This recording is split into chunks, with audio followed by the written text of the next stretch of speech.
Investigative journalism ख़त्म है, exclusive ख़त्म है, सारे स्कूप्स ख़त्म हैं, तो फिर कहाँ से वो इम्पैक्ट आएगा? एक सवाल अक्सर उठता है कि डिजिटल के दौर में जो प्रिंट है, क्योंकि आपने तो प्रिंट में बहुत जगह आपने सेवाएं दी हैं और बड़े पदों पर कार्य किया है, क्या लगता है कि प्रिंट का दौर अब ख़त्म होने वाला है या प्रिंट की ताकत उसी तरह से बरकरार रहेगी जैसे पहले थे? राजेश जी, ये सवाल हमने कई साल पहले आया था, 2000 में ये सवाल आया था कि जब हमारे आदरणीय संपादक अतुल माहेश्वरी जी, तो उन्होंने सवाल को रखा, एक मोबाइल लेके आए, तो उन्होंने कहा भाई देखो अभी ये आ गया, देखो इसको, और अब हम लोग खतरे में हैं, तो हमको सरवाइव करने के लिए थोड़ा और एक्स्ट्रा मेहनत। फिर उन्होंने एक बैठक हुए मंथन में हमें क्या करना है, कैसे करना है। फिर एक मीडिया कन्वर्जेंस आया कि सारे मीडिया एक साथ मिल गए। आप अब जैसे फॉर एग्जांपल कोई भी एक अखबार उठा लो, उस अखबार का एक टीवी भी चल रहा है, डिजिटल टीवी चल रहा है, उस अखबार का वेबसाइट चल रही है, .com चल रहा है, और उसमें पॉडकास्ट चल रहा है, तो अब वो सारे प्लेटफॉर्म एक जगह आ गए हैं। वो अखबार डिजिटली आपको अवेलेबल, ई पेपर अवेलेबल है आपके पास, तो अगर आप उसको ऐसे नहीं भेज रहे हैं तो आप ई पेपर लो, उसमें सब्सक्रिप्शन है बाकायदा, अखबार को उसका ही पैसा मिल रहा है। अखबार, अब लोगों को एक आदत बनी हुई है अखबार को एक ब्रॉड शीट में खबर पढ़ने की, तो वो आपके मोबाइल में भी आप पढ़ रहे हैं और यहाँ भी पढ़ रहे हैं, तो अखबार ख़त्म हो जाएगा ऐसा नहीं, अभी भी अखबारों का सर्कुलेशन ठीक ठाक है। मेरा जो आखिरी समय था पत्रकारिता में, 2017 में रिटायर हुआ, और 2013, 14, 15 3 साल में मेरे को अवार्ड मिला और फॉरेन ट्रिप मिली, लगातार 3 साल मेरे को अवार्ड मिला। किस लिए? कि मेरे सेंटर में अखबार की ग्रोथ बढ़ी, सेल्स भी बढ़ी, सेल्स बढ़ी, सेल्स के फिगर ऊपर गए। तो आप समझ सकते हैं कि ये भाई डिजिटल तो आपका बहुत पहले शुरू हो चुका है, लेकिन अखबार की ग्रोथ अपने जगह चल रही है। मैंने सेल्स बढ़ते हुए देखी उस आखिरी 3 सालों में। 2017 को मैं छोड़ देता हूँ, वो मेरा आखिरी साल था, लेकिन उस बीच अखबार को मैंने बढ़ते हुए देखा। तो ऐसा नहीं कि अखबार से लोगों का मोह भंग हो गया है, अब मोह भंग हो रहा है, लेकिन क्यों हो रहा है उसकी दूसरी रीजन्स ये हैं कि अखबार मोनोटोनस हो गए हैं। अब अखबार पीपी कर रहे हैं, अखबार किसी इसकी खबर छाप रहे हैं तो इसी की छाप रहे हैं, सरकारों के पक्ष में छाप रहे हैं और जनता की आवाज़ को दबा रहे हैं। ये वजह हैं जो अखबार को गिरा रही हैं। लेकिन अखबार अगर दमदार है तो उसके लिए गुंजाइश है। एक दौर सर हमने देखा था कि मैं सन 2000 की बात कर रहा हूँ, उससे ऊपर की बात कर रहा हूँ, अखबारों पर लोगों को ये विश्वास रहता था कि इसमें अगर मेरी खबर छप गई, इसमें मेरी प्रॉब्लम छप गई तो इसका एक इम्पैक्ट होगा। आज उस समय को मैं कहीं खोता हुआ देख रहा हूँ, क्या वजह रही होगी सर? इम्पैक्ट किस लेवल पे? देखिए, इम्पैक्ट किस सिस्टम रिस्पॉन्ड करेगा। इम्पैक्ट इस सेंस में कि समाज में कुछ सुधार आएगा। दो अलग अलग बातें हैं। आपके कंसर्न क्या है, आपका इंटेंशन क्या है उस पर। तो अभी भी सदन में अखबार लहराए जा रहे हैं, और ये अभी भी ये बात है कि अखबार में दम है, और सरकारें उनको ध्यान दे रही हैं। तो लेकिन ये है कि अब बात यह है ना कि आप उस तरह के काम हो ही नहीं रहे हैं। इन्वेस्टिगेटिव जर्नलिज्म ख़त्म है, एक्सक्लूसिव ख़त्म है, सारे स्कूप्स ख़त्म हैं, तो फिर कहाँ से वो इम्पैक्ट आएगा? इम्पैक्ट कैसे आएगा? इम्पैक्ट फिर खबर में तो इम्पैक्टफुल होनी चाहिए। आप फॉर एग्जांपल, आपने शॉर्ट स्टोरी है कोई कि आपको लोगों के दिल में से दर्द जगाना है। एक बंदा है जो बहुत पीड़ित है और उसको मदद की ज़रूरत है, और आप अखबार में खबर शाया करते हो और अगले दिन लोग उसकी मदद के लिए चले जाते हैं। ये दौर हमने ये एक्सपेरिमेंट हमने एक बार नहीं कई बार किया है। तो ऐसा नहीं है कि संवेदनशीलता मर चुकी है पब्लिक की, वो एक अलग तरह का इम्पैक्ट है कि आप समाज में उस चीज़ को जगा रहे हो जिसका ह्रास हो रहा है, तो वो इम्पैक्ट तो मिलेगा, अभी भी मिलेगा अगर आपका इंटेंशन सही हो। लेकिन अगर आपका इंटेंशन ये है कि भाई सरकार जी खुश रहें, तो उसमें क्या इम्पैक्ट होना? सरकार जी तो खुश हो ही जाएंगे आप उनको। अब तो नए तरीके हो गए हैं साहब कि सरकार जी कह रहे हैं कि भाई आपको एक इवेंट करना है, स्पॉन्सर गवर्नमेंट रहेगी और आपको हम 15 करोड़ देंगे और इतने इवेंट आपको करने हैं, आप कर लो।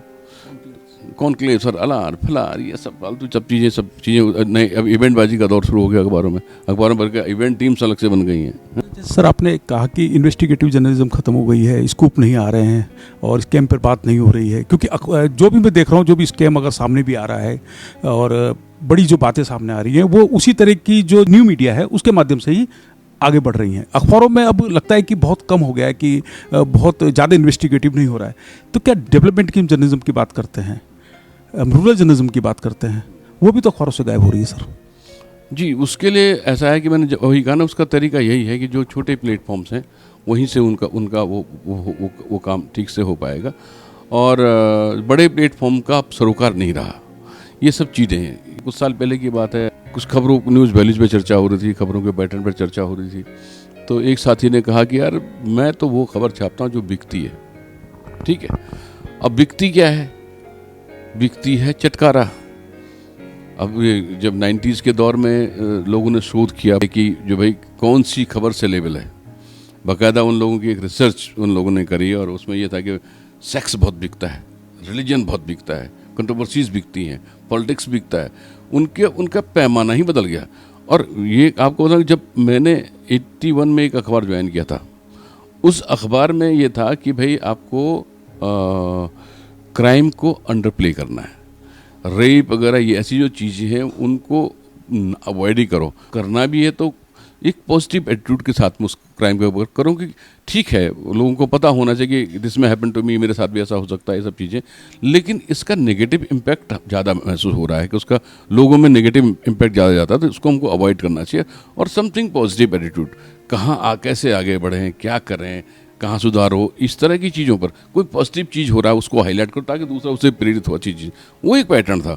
और आज ये पैटर्न है कि सेक्स सर ये, और 18+ का एक अलग सेक्शन है, उसमें आपको क्या क्या चीज़ें जिसकी अब बच्चे हैं, जैसे हम अब 12 पास बच्चों को आगे पढ़ाते हैं, ये उम्र है कि इंटरमीडिएट एज है, जो उस एज में आदमी के अंदर क्यूरोसिटी होते हैं, तो हर तरह की होती हैं। तो अब हम कौन सी क्यूरोसिटी आगे बढ़ा रहे हैं? अब ये जो न्यू मीडिया का आपने नेगेटिव इफेक्ट से पहले बात की, अब देखिए लोग उस पर ज़्यादा जा रहे हैं, नेगेटिव चीज़ों पर ज़्यादा जा रहे हैं। बच्चा व्हाट्सएप कर रहा है। व्हाट्सएप यानी एक ऐसा यूनिवर्सिटी है वो, जिस यूनिवर्सिटी में कचरा भरा पड़ा है, और उसमें ऐसे तत्व हैं जो आपके ब्रेन को खोखला कर दे रहे हैं। तो ब्रेन को खोखला करने वाले तत्व ज़्यादा भर रहे हैं लोगों के दिमाग में। तो ये अजीब सी एक जब दिमाग जब लोगों बच्चों का खाली हो जाएगा तो फिर वो क्या कुछ कर पाएंगे। तो ये यहाँ से थोड़ा हताशा भी होती है। तो जो समाज में जो जागरूकता की हम बात करते हैं सर, है ना सर, विकास की हम बात करते हैं, हम सकारात्मक सोच की हम बात करते हैं, तो उसमें मीडिया का रोल तो अहम है।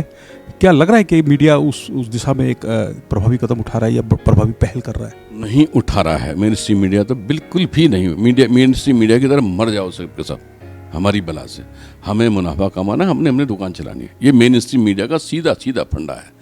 हम यहाँ वो पर खैरात बांटने के लिए नहीं बैठे हैं, ये मेन स्ट्रीम मीडिया का सीधा सोच है।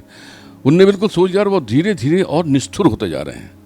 लेकिन जैसे मैंने कहा कि छोटे छोटे प्लेटफॉर्म्स कुछ तैयार हो रहे हैं जिनके पास सरोकार हैं, और अगर आप देखें वो कौन कर रहे हैं, वो वही लोग कर रहे हैं जो मीडिया से ऊब करके बाहर आए हैं, या जिनको उनकी सत्यनिष्ठा के कारण बाहर कर दिया गया है कि नहीं यार, तो ये सब सत्यनिष्ठा यहाँ नहीं चलेगी, अब हम दुकान कहीं और ले जाओ।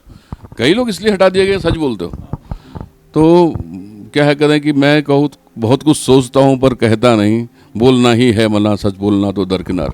तो ये बात है, क्या सच बोलोगे तो भैया तो वो तो अलग की बात, उस किनारे ही कर दिए जाओगे फिर आप। एक अंतिम सवाल है सर, पत्रकार बनने के लिए, जैसे हम अभी बात कर रहे थे कि पत्रकार बनने के लिए सेंसिटिविटी चाहिए, है ना, और बहुत संवेदन, और उसको ऑब्जेक्टिव होना, मतलब हर चीज़ को समझना जरूरी है। क्या डिजिटल जो टेक्नोलॉजी है वो पत्रकार बनने के लिए बहुत ज़रूरी है सर? उसमें किन किन चीज़ों का ध्यान रखना चाहिए? देखो, वो अब अपरिहार्य हो गई है, क्योंकि आपको लोगों तक पहुंचना है, और लोग अखबार पढ़ते हो ना पढ़ते हो, टेलीविज़न देखते हो ना देखते हो। टेलीविज़न लोगों ने बंद कर दिए हैं। कुछ टेलीविज़न एंकर ने भी कहा कि बेकार है टेलीविज़न, क्या देखना है, यहाँ सब देख कर कई लोग ऊब चुके हैं, दिमाग खराब हो जाता है, ब्लड प्रेशर बढ़ रहा है। आदमी ऑलरेडी रोज़मर्रा की रोटी के लिए चक्कर में ब्लड प्रेशर और ये सब हाइपरटेंशन ये सब लेके चल रहा है, और उसके सामने ये सब चीज़ें हैं, तो वो लोग वहाँ से ऊब रहे हैं उन सब चीज़ों को लेकर के। तो मेन स्ट्रीम मीडिया से लोगों का मन ऊब रहा है इन सब चीज़ों से, तो उसको जो नए मीडिया प्लेटफॉर्म पे उसको थोड़ा थोड़ा राहत तो कहीं दिखाई दे रही है। इसलिए अब कर रहे हैं लोग, जो लोग मेन स्ट्रीम मीडिया में थक गए, ऊब गए, जिनने इसकी हकीकत जान ली है, हमको मालूम है जन्नत की हकीकत गालिब है, तो दिल को बहलाने के मीडिया अच्छा है, तो वो अभी स्थिति है। अभी हम मुलाकात कर रहे थे श्री दिनेश गोयल जी से, जो वरिष्ठ पत्रकार हैं और आपने कई मीडिया समूह में आपने बतौर वरिष्ठ संपादक आपने सेवाएं दी हैं। सर, आपसे बात करके बहुत अच्छा लगा और बहुत सारी जानकारी हमें मिली हैं। धन्यवाद सर। Thank you.